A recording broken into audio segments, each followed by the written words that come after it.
Good morning, જય શ્રી કૃષ્ણ બાળકો.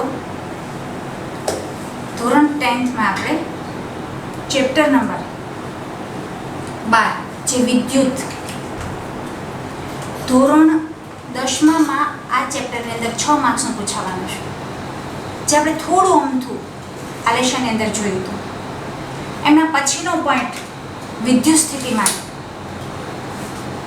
આપણે પરિપથ શું છે જોયું હતું, પરિપથને કેવી રીતે ગોઠવવામાં આવે છે, એમીટર કે જે સમાંતર શ્રેણીની અંદર જોડાણ કરવામાં આવે છે, એવું લાસ્ટ લેક્ચરની અંદર જોઈ ગયા હતા. હવે એમના પછી આવશે વિદ્યુત સ્થિતિમાન અને સ્થિતિમાનનો તફાવત. બે જ વ્યાખ્યા જોવાની છે, બાકી વધારાનું કશું જ નથી.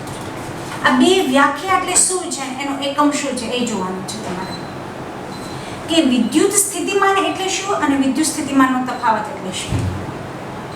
તો આપણે જોશું કે વિદ્યુત સ્થિતિમાન એટલે, હું મારી રીતે વ્યાખ્યા બોલું, બંને કદાચ તમને યાદ રહી જશે, બંને અનંત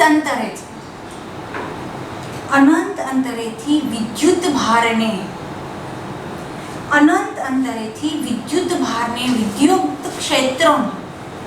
વિદ્યુત ક્ષેત્રોથી કોઈ એક બિંદુ તરફ લઈ જવા માટે, કોઈ એક બિંદુ તરફ લાવવા માટે વિદ્યુતીય વિરુદ્ધ બળ ને કરવું પડતું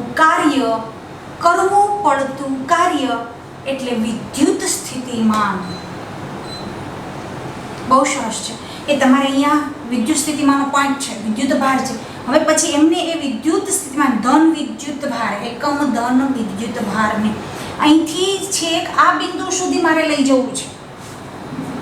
અહીંયા મારું શું છે, વિદ્યુત ભારનું સ્ટેશન છે. એક સમજી લો, સમજવા માટેની વાત કરું છું કે વિદ્યુત ભાર અહીંયા છે ને એને અહીં સુધી લાવવું છે.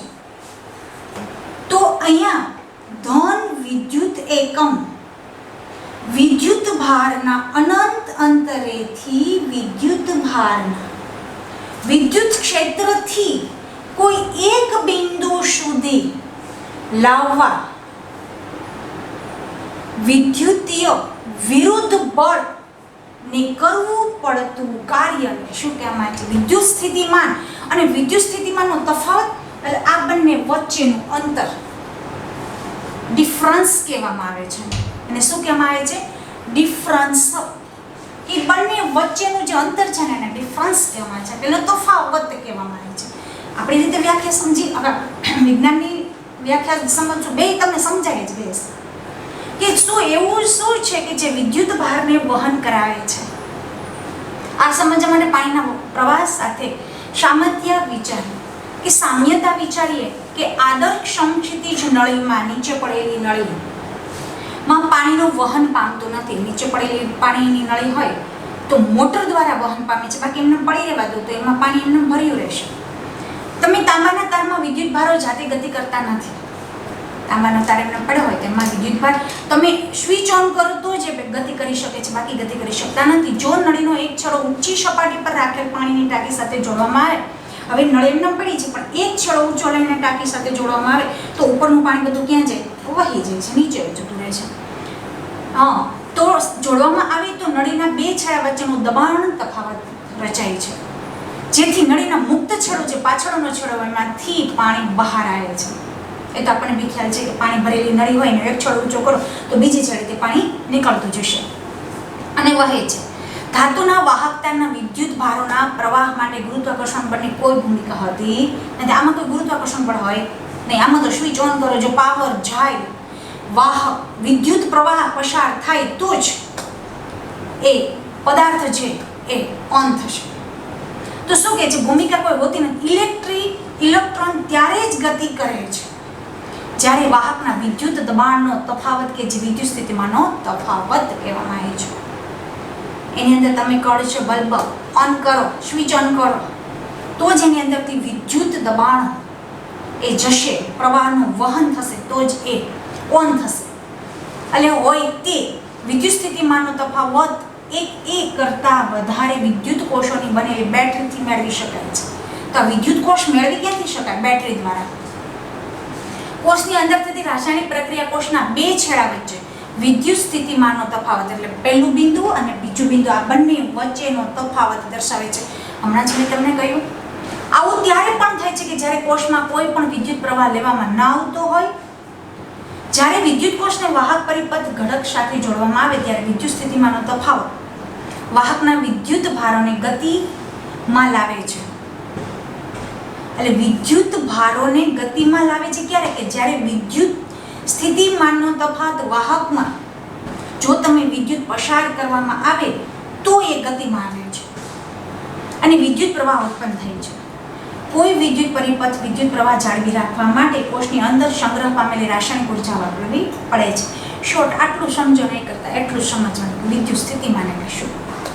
તો કે વિદ્યુત સ્થિતિમાન એટલે શું કહેવામાં આવે છે કે જ્યારે કોઈ અનંત અંતરે જો આટલું સમજાયું ને એના ઉપરથી હું તમને કહું છું કે ક્યારે ન પર કે કોઈ અનંત અંતરે વિદ્યુત ભાર ધન વિદ્યુત ભાર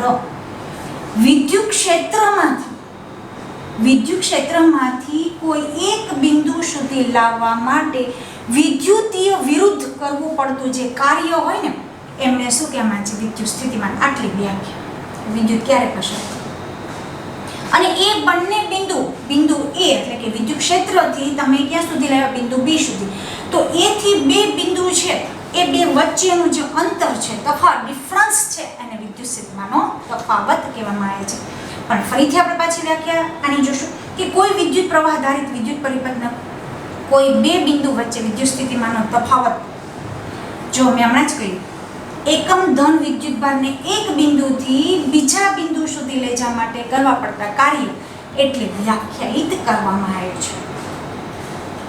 એને શું કહેવાય? વિદ્યુત સ્થિતિમાન કહેવામાં આવે છે કે એક બિંદુથી બીજા બિંદુ સુધી લઈ જવા માટે એટલે વિદ્યુત ક્ષેત્ર હોય વિદ્યુત ધન વિદ્યુત ભારની વિદ્યુત ક્ષેત્રમાંથી બીજા બિંદુ સુધી લઈ જવા માટે કરવું પડતું વિદ્યુત વિરુદ્ધ બળને એને શું કહેવાય છે? વિદ્યુત સ્થિતિમાન કહેવાય છે. બે બિંદુ વચ્ચેનો વિદ્યુત સ્થિતિમાનનો તફાવત વોલ્ટ એકમ છે એમનો વોલ્ટ કરેલું કાર્ય અને આ એનું સૂત્ર વિદ્યુત ભારને આપણે ક્યુ વડે દર્શાવવામાં આવે છે. કરેલું કાર્ય એટલે વર્ક W વોલ્ટ એટલે એનો એકમ છે. વિદ્યુત સ્થિતિમાનનો તફાવત શું છે? વોલ્ટ છે. તો V બરાબર V ઇક્વલ ટુ W/Q. તો W કરેલું કાર્ય અને વિદ્યુત ભાર આવશે. તો તમારે આ સૂત્ર યાદ રાખવાનું છે કે વિદ્યુત સ્થિતિમાનનો તફાવત V બરાબર શું આવશે? W/T. W/Q. Q એટલે વિદ્યુત ભાર. કેમ કે વિદ્યુત ભારથી જ વિદ્યુત ક્ષેત્રથી બીજા બિંદુ સુધી લાવવામાં આવશે. એટલે વિદ્યુત સ્થિતિમાનનો તફાવત છે એ કરેલું કાર્ય અને એને લાગતો વિદ્યુત ભારનો ગુણોત્તર એટલે તમારે વિદ્યુત ભારનો તફાવત એને વોલ્ટ વડે દર્શાવવામાં આવે છે. હવે જો વિદ્યુત સ્થિતિમાનના તફાવતને એશા એકમ શું છે? વોલ્ટ. આ બધું યાદ રાખવું પડશે કે વિદ્યુત સ્થિતિમાનના તફાવતનો એશા એકમ વોલ્ટ. વોલ્ટ કોના પરથી રાખવામાં આવ્યું છે કે જે ઇટાલીના વૈજ્ઞાનિક ઝાન્ડ્રો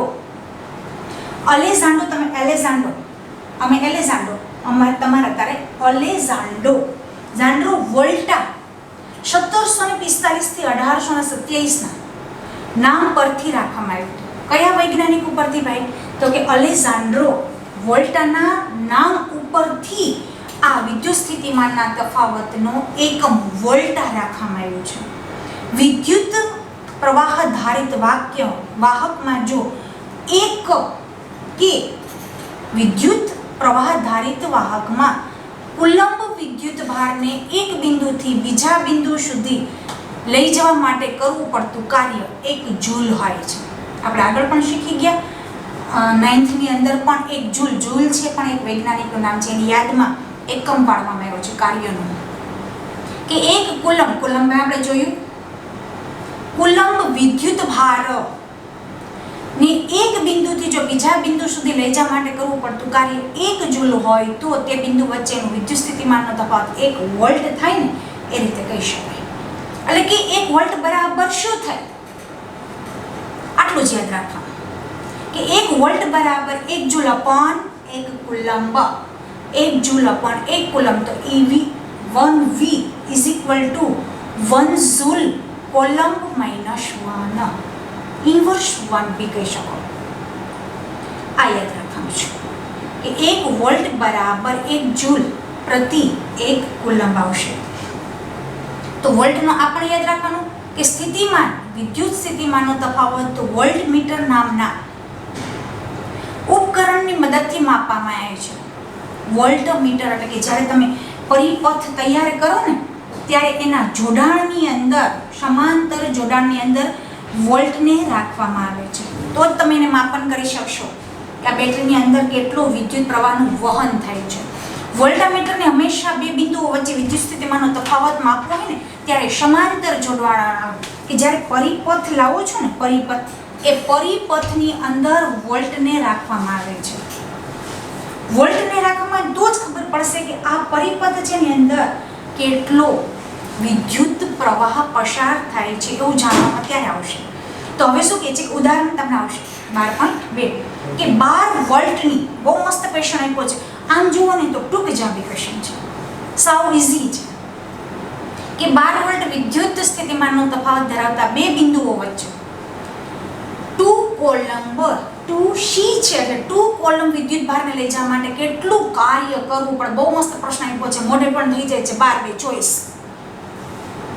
કેમ કે 12 વિદ્યુત સ્થિતિમાનનો તફાવત હોય એટલે એ બિંદુથી બી બિંદુ સુધીનો તફાવત કેટલો છે 12. તો 2 કોલમ વિદ્યુત ભારને લઈ જવા માટે કેટલું થાય? એક વખત જાવ, બીજી વખત જાવ, થશે 12. તો 12 × 24 મોડે તમારે ક્વેશ્ચન થઈ જાય. પરંતુ આપણે એમ ખબર પડી છે કે આનો 24 જ જાવ, કેમ કે વિદ્યુત સ્થિતિમાનનો તફાવત શું કે માટે એક બિંદુથી બીજા બિંદુ સુધી કરવું પડતું કાર્ય, એનો ડિફરન્સ છે. તો એક જો વખત થાય 12 થાય તો 2 વખત વિદ્યુત ભારને લઈ જવા માટે કાર્ય કેટલું કરવું પડે? તરત જ ખ્યાલ આવી જશે કે 12 × 2 = 24 થશે. આપણે જોશું કે V વોલ્ટ કેટલા છે તમારી પાસે? 12 વોલ્ટ છે. વિદ્યુત સ્થિતિમાનનો તફાવત બે બિંદુ વચ્ચે વહેતા વિદ્યુત ભાર Q નું મૂલ્ય કેટલું છે ભાઈ? 2 કોલમ છે. તો તેને લઈ જવા માટે કાર્ય કેટલું કરવું પડે? આપણે સૂત્ર પણ યાદ છે કે W બરાબર, સૂત્ર આપણે કેવું હતું ખબર છે? V બરાબર W/Q. તો આપણે શોધવાનું શું છે? કાર્ય, વર્ક શોધવાનું છે. એટલે આપણે W ને ક્યાં કાઢશું? 12. તો ક્રોસ થશે V × Q. તો V કેટલા છે તમારી પાસે? 12. કુલમ કેટલા છે ભાઈ? Q કેટલા છે? 2. 12 × 24. જોઈ થઈ ગયું. આ પણ ક્વેશ્ચન આવી જશે. હવે આવશે તમારે પરિપથ. આ બંને ક્વેશ્ચન આમાં કમ્પ્લીટ છે. ક્વેશ્ચન તો તમારી હાથે જ કરવા પડશે કેમ કે મેં જે સમજાવ્યું ને એનો સારાંશ આવ્યો. હવે પરિપથ આકૃતિ બહુ સરસ છે, ખાલી તમારે સંજ્ઞાઓ કમ્પ્લીટ કરવાની છે કે પરિપથ આકૃતિ છે એની સંજ્ઞાઓ શું છે. કેમ કે આ જે સંજ્ઞાઓ છે ને એ સંજ્ઞાઓ તમને MCQમાં ટૂંક જવાબી પ્રશ્નની અંદર પણ પૂછી શકે છે. તો આપણે જાણીએ છીએ કે વિદ્યુત પરિપથ આકૃતિ 12.1માં દર્શાવ્યા મુજબ એક વિદ્યુત કોષ એટલે કે બેટરી અથવા એક કળ સ્વિચ, વિદ્યુત ઘટક અથવા ઘટકો તથા જોડાણના લીધેલ તારથી બનેલ હોય છે. તો શું કહેવા માંગે છે કે એક વિદ્યુત પરિપથ કેનાથી બનેલો હોય ભાઈ? વિદ્યુત પરિપથ એટલે જોડાણ, આમ જે આપણે બેટરીનું જે જોડાણ કરીએ છીએ એની વાત કરે છે કે વિદ્યુત પરિપથની અંદર કયા કયા વસ્તુનું જોડાણ હોય છે. તો કે એક વિદ્યુત કોષ અથવા બેટરી, એક કળ, વિદ્યુત ઘટક, જોડાણથી જ તાર બનેલા હોય છે. પરિપથના ઘટકોને પ્રણાલીગત સંકેતો દ્વારા દર્શાવી વિદ્યુત પરિપથને દોરવો સરળ છે. કોષ્ટક 12.1માં સામાન્ય વ્યવહારમાં વપરાતા વિદ્યુત કોષ સંકેતો નીચે દર્શાવ્યા છે. જો તમને આખું પેજ સંકેતોનું બતાવ્યું છે એટલે તમારે મને સંકેતો પાકા, હું નહીં કરી શકું પાકા, તમારે મને પાકા કરી નાખવાના છે. કેમ કે મારે એક્ઝામ ભરવી નથી, તમારે લોકો એક્ઝામ ભરવી છે એટલે તમારે મને આખું પેજના સંકેતો જો હા ખાસ ધ્યાન રાખજો. એવું જ નથી કે તમને આમ ખાલી પૂછે, એક્ઝામ્પલની અંદર પણ આના ચિહ્નો લખવા પડશે, આની સંજ્ઞાઓ લખવી પડશે અને બોર્ડની અંદર પણ કદાચ એવો MCQ પૂછે આવું રીતે આકૃતિ બતાવી દીધી કે હવે આને ઓળખો શું છે.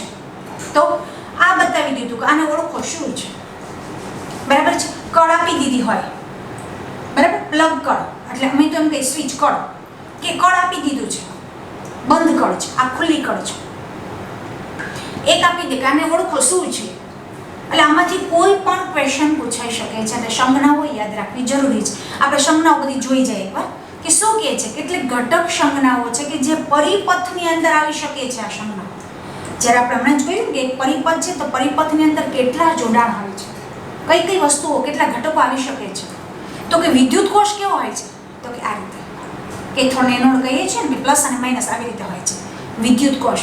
એવા ઘણી આકૃતિમાં તમારે વિદ્યુત કોષો લેવાના આવશે. 1 આવશે, 2 આવશે, 3 આવશે, 4 આવશે. આવા વિદ્યુત કોષ એટલે એક જ વિદ્યુત કોષ છે. બેટરી અથવા વિદ્યુત કોષોનું સંયોજન, જો અહીંયા 1, 2 ને 3 વિદ્યુત કોષોનું સંયોજન છે. આ એક આખો, આ 2 અને આ 3 વિદ્યુત કોષોનું સંયોજન છે. પ્લગ કળ અથવા સ્વિચ ખુલ્લી છે, જો ખુલ્લી હોય તો અહીંયા વચ્ચે ડોટ આપેલું હોય ને, બંધ હોય તો ડોટ આપેલું હોય. એટલે બંને ખાસ ધ્યાન રાખજો. તારનું જોડાણ કેવું હોય છે, L વાળું. આ એક તાર હોય ને એની માથે આવી રીતે જોડાણ હોય ને, એટલે એને તારનું જોડાણ તરીકે ઓળખવામાં આવે છે. હવે જોડાણ વગર એકબીજાને પસાર કરતા તાર, જોડાણ ન હોય અને એમાંથી જ પસાર થાય, એને શું કહેવાય, જોડાણ વગર એકબીજાને પસાર કરતા તાર છે. હવે વિદ્યુત અથવા બલ્બ, વિદ્યુત પણ પ્રકાશિત અને બલ્બ અથવા બલ્બ એ પણ પરિપથની અંદર જોડવામાં આવે છે. આર અવરોધ, જે વિદ્યુતનું વહન થાય છે ત્યારે એની વચ્ચે જે કોઈ પણ અડચણરૂપ આવે ને એને અવરોધ તરીકે, આપણી ભાષામાં અવરોધને આર તરીકે અથવા આર અવરોધ ધરાવતો અવરોધક, જે વચ્ચે પદાર્થ હોય ને એને અવરોધક કહેવામાં આવે છે. એટલે આવી રીતે હોય છે, જો અવરોધક કે સમાંતર જોડાણ હોય, સરખે સરખો વિદ્યુત પ્રવાહ ચાલ્યો જતો હોય અને વચ્ચે જો આ રીતે આવી જાય તો એને અવરોધક કહેવામાં આવે છે. એટલે એનું વિદ્યુત પ્રવાહ આ રીતે જશે, તો થોડું ધીમું મંદ વાહક તરીકે ઓળખવામાં આવશે. ચલિત અવરોધક અથવા રિઓસ્ટેટ, રિઓસ્ટેટ નથી, રિહોસ્ટેટ છે, રિઓ નથી, રિહોસ્ટેટ છે. સાચું છે, ચલિત અવરોધ અથવા રિઓ નથી આવતું, રિહો આવે છે, રિહોસ્ટેટ. ચલિત અથવા, જો ચલિત એટલે કે જે અવરોધ છે એની અંદરથી વિદ્યુતનું પરિપથ એટલે કે વિદ્યુત પસાર થતું હોય એટલે ચલિત ચાલે છે. એટલે રિહોસ્ટેટ એટલે એની અંદરથી તમારે અહીંયા જોડાણ કરવું પડે. એટલે બંને સંજ્ઞાઓ યાદ રાખજો. એ મીટર એટલે પરિપથની અંદર પણ એ મીટર એ પણ અહીંયા જોડાણ કરવામાં આવે છે. અને વોલ્ટ મીટર પણ આવી જ રીતે એ મીટરની જેમ વોલ્ટ મીટર પણ એ શ્રેણીની અંદર જોડવામાં આવે છે. તમે આ બધી સંજ્ઞાઓ કમ્પ્લીટ કરજો અને બધી સંજ્ઞાઓ કઈ રીતે છે એ પણ જોજો. બધી પરિપથની અંદર જ જોડાણ કરવામાં આવશે. હવે આવશે ઓહમનો નિયમ, બહુ જરૂરી છે. અને આ ઓહમનો નિયમ છે એ તમને હર વખતે પૂછાય છે. એટલે આ ઓહમનો નિયમ છે તમારી આઈએમપી છે.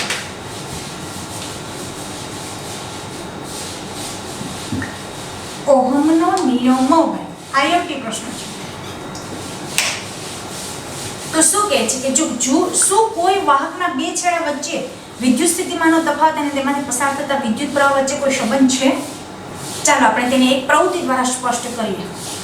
તો કે બે છેડા વચ્ચેનો વિદ્યુત સ્થિતિમાનનો તફાવત અને એમાંથી થતો વિદ્યુત પ્રવાહ છે એની વચ્ચે કોઈ સંબંધ છે? તો કે હા, એની વચ્ચે સંબંધ હોય જ ને. તો કઈ રીતે છે જેને આને આપણે સ્પષ્ટ કરીશું? તો પ્રવૃત્તિ દ્વારા સ્પષ્ટ કરશું. પહેલા પ્રવૃત્તિ જોશું પછી એના ઉપરથી જ ખ્યાલ આવશે કે ઓહમનો નિયમ શું કહેવા માંગે છે. તો જો 12.1 બહુ સરસ પ્રવૃત્તિ આપી છે કે આકૃતિ 12.2 આકૃતિ 12.2 માં દર્શાવ્યા અનુસાર એક પરિપથ તૈયાર કરો. એટલે 12.2 હજી સુધી આવી નથી, પરંતુ મને એમ છે પાછળ છે, હજી આવી નથી. 12.2 માં દર્શાવ્યા મુજબ એક પરિપથ તૈયાર કરો. આ પરિપથમાં 0.5 મીટર લાંબો નિક્રોમનો તાર એક્સ અને વાય છે. એમાં જો એ મીટર છે, વોલ્ટ મીટર છે અને કળ સાથે જોડેલા છે. તો શું કરશું? પહેલા બહુ મસ્ત પ્રશ્ન આપ્યો છે. જો ઓહમના નિયમના અભ્યાસ માટેનો વિદ્યુત પરિપથ છે. શું કહેવા માંગે છે કે આખું વોલ્ટની સૌ પ્રથમ શું કરશો? આ તમારું જોડાણ છે કે વિદ્યુત પરિપથની અંદર નીચે આપણે થોડું વાંચ્યું, એની અંદર આપણે એવું બતાવ્યું કે તમે આવી રીતે ચાર, જો એક વોલ્ટ મીટર અથવા ખાસ ધ્યાન રાખજો, આટલું મેં વાંચ્યું હતું કે લાંબો નિક્રોમનો તાર XY છે અને XY ની વચ્ચે શું છે? નિક્રોમનો તાર છે. એક એ મીટર છે, એક વોલ્ટમીટર છે, રાઈટ? આપણે આકૃતિમાં જોયું તથા શું છે કે 1.5 વોલ્ટના 4 વિદ્યુત કોષો છે. કેટલા છે? 4 વિદ્યુત કોષો જોડવાના છે. આ બધા જ ક્યાં જોડવાના છે? સમાંતર, એટલે કે જોડાણ પરિપથ છે. તો નિક્રોમનો તાર કઈ ધાતુનો બનેલો હોય છે? તો કે નિક્રોમ એ નિકલ, ક્રોમિયમ, મેંગેનીઝ અને લોખંડની મિક્સ ધાતુ છે, એટલે મજબૂત તાર હોય છે નિક્રોમનો તાર, જેમાંથી વિદ્યુતનું પ્રવાહનું વહન થશે. તો 4 જોડવાના છે. કેટલા વિદ્યુત કોષ છે ભાઈ? આપણી પાસે 4 છે. કેટલા વોલ્ટના? 1.5 ના. તો આપણે જોશું આગળ કે સૌપ્રથમ શું કરશું. હવે જો આપણને ખ્યાલ આવી ગયો, બરાબર છે, કે વોલ્ટ જોડેલો છે, એમીટર જોડેલું છે, કળ છે એટલે પ્લગ છે, અને 4 જો આગળ આપણને કીધું છે ને એ 4 વિદ્યુત કોષો છે. તો 4 વિદ્યુત કોષો છે. તો કે હા ભાઈ. હવે શું કરવાનું છે? સૌપ્રથમ પરિપથમાં વિદ્યુત પ્રવાહ પ્રાપ્તિ સ્થાન તરીકે એક કોષ જોડો. પહેલા એક જ કોષ, આ 4 એક સાથે જોડી દેવાના નથી. પહેલા એક જ કોષ જોડવાનો છે. તો તમને હમણાં જ મેં સંજ્ઞા બતાવી છે કે વિદ્યુત કોષ કેવો હોય છે. તો પહેલો વિદ્યુત કોષ આ રીતે હોય છે. આ એક જ વિદ્યુત કોષ છે. જો આમાં 4 બતાવીએ છે, પરંતુ પહેલા એક જ જોડવાનો કીધો છે. તો એક થશે, પછી 2 જોડવાના હોય,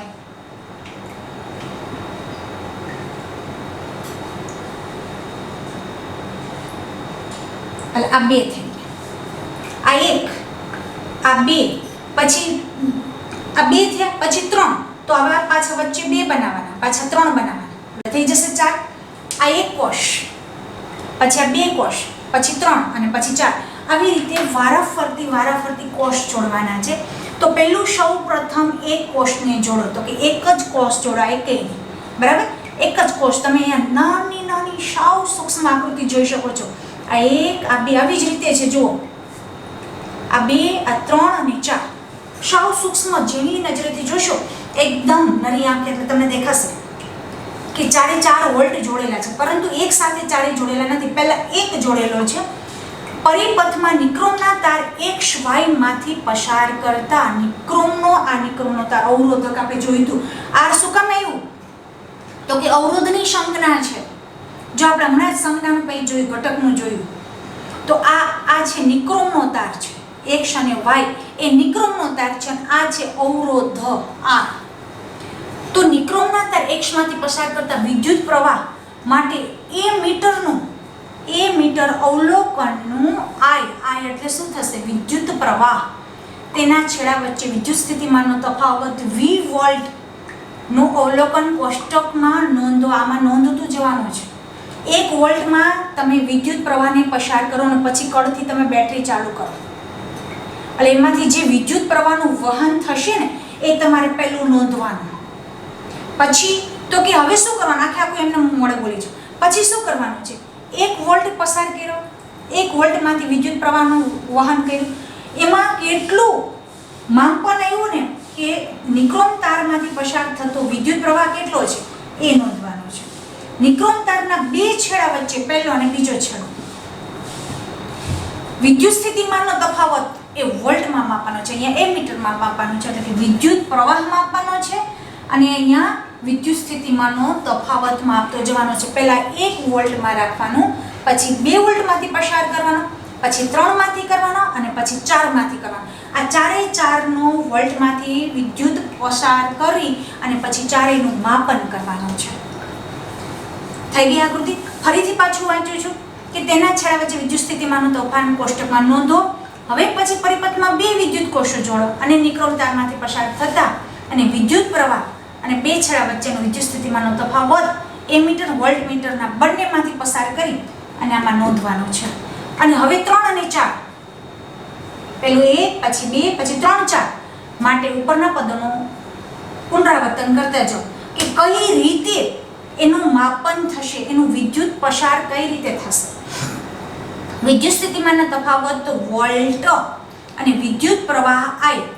પ્રત્યેક જોડ વિદ્યુત એટલે કે આ વોલ્ટ અને I નો ગુણોત્તર પણ મેળવવાનો છે. તો જો તમને વિદ્યુત અહીં આપ્યું છે 1 2 3 4 અને પરિપથમાં લીધેલા વિદ્યુત કોષની સંખ્યા 4 છે. હવે તમારે આપણે પ્રયોગો કરીએ ને તો જ આપણને ખ્યાલ આવે. આપણે ફિઝિક્સ લેબની અંદર જઈ અને આ બેટરી ઉપર આપણે પ્રયોગો કરશું ને તો ખ્યાલ આવશે, પરંતુ આપણે અંદાજે અત્યારે લખી શકશું કે શું છે, કેમ કે આપણને નીચે આલેખ આપ્યો છે. જો નીચે આલેખ આપ્યો છે, શું કહે છે કે V વિરુદ્ધ વોલ્ટ વિરુદ્ધ વિદ્યુત પ્રવાહ નો આલેખ દોરો અને તેનું સ્વરૂપ જુઓ. જો આ આલેખ દોરી એ લોકોએ દોરી દીધું છે, પણ દોરી અને એનું સ્વરૂપ પણ દર્શાવ્યું છે. તો તમારે અહીંયા નિક્રોમના તારમાંથી પસાર થતો વિદ્યુત પ્રવાહ I છે ને, તો 0 પોઈન્ટ કેટલો આવશે ખબર? જો અહીંયા આપ્યું છે તમને વિદ્યુત પ્રવાહ, બરાબર. અહીંયા એ નહીં આવે, એ મીટર વિદ્યુત પ્રવાહ I આવશે. શું આવશે અહીંયા? I.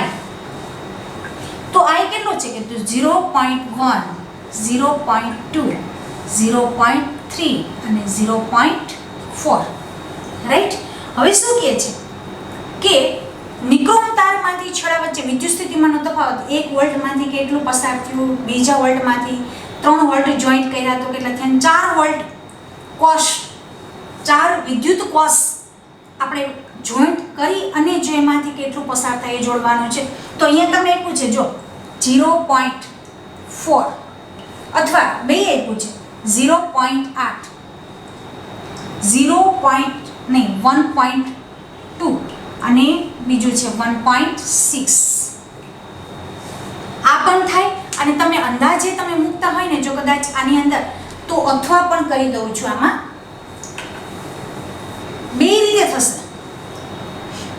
0.4 અથવા 1.5, પછી 0.8 અથવા 3, 1.2 અથવા 4.5 અને કેટલું છે 1.6 અથવા 6. કેમ કે આ છે ને પછી વળે કાલે સવારે કોઈને મનમાં ક્વેશ્ચન ઉદ્ભવે કે મેડમ આ અવલોકનો છે, આ આપણને ચાર્ટ ઉપરથી દે બંનેની સંખ્યા એક સરખી આવશે.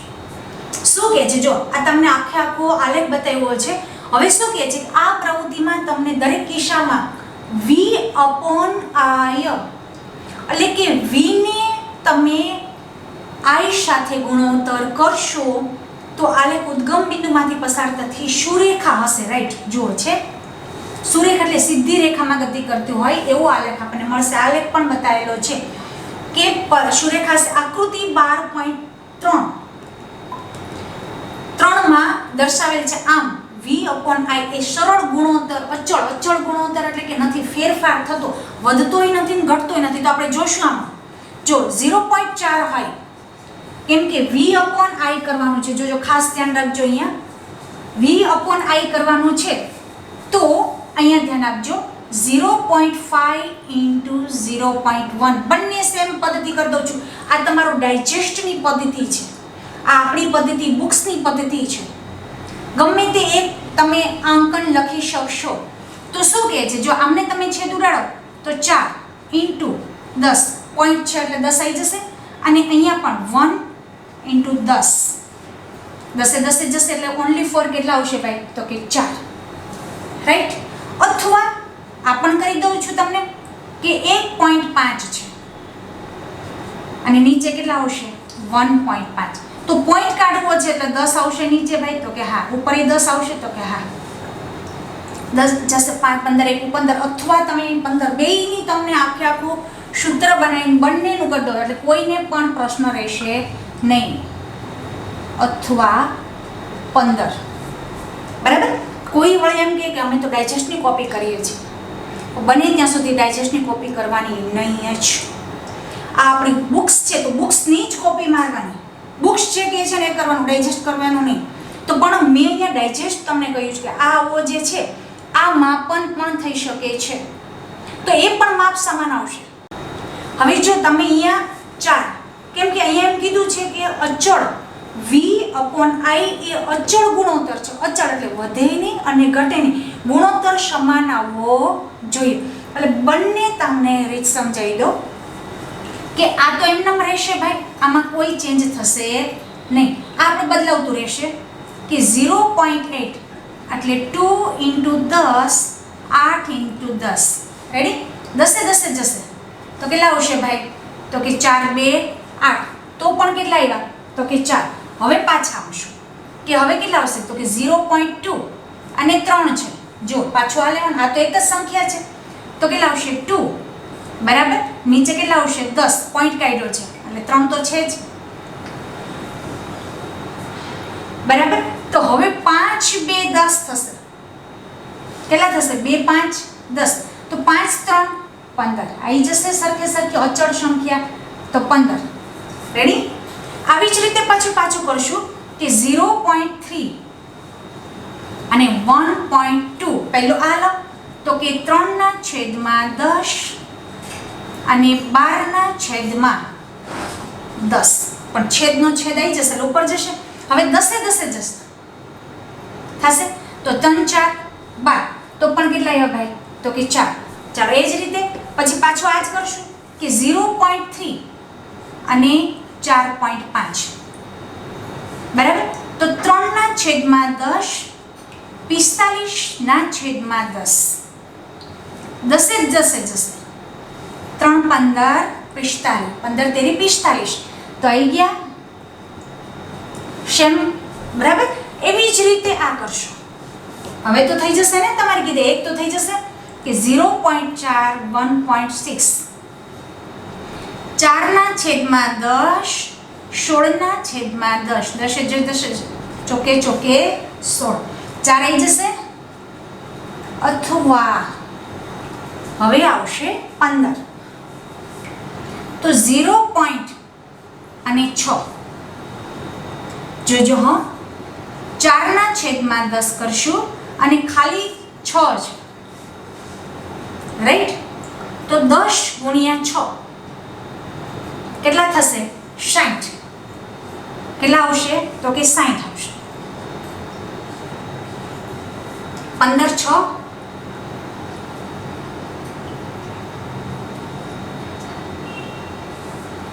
0.4 એટલે 4 અને 10 into 6 તો 10 into 6 એટલે 60 થયા હવે 15 4 કેટલા થશે તો કે 60 15 4 60 તો પણ 15 આવી ગયા રેડી હવે આ બધી જ કઈ રીતે તમને આવ્યો એ મેં તમને આખું કોષ્ટક બંને પદ્ધતિથી શીખવાડ્યું બરાબર કે બંને પદ્ધતિથી સેમ આવી જશે તો હવે શું કહે છે v/i અચળ ગુણોત્તર આપણે આ મળી ગયું કે આ અચળ ગુણોત્તર છે બંનેની સંખ્યા સમાન આવી જશે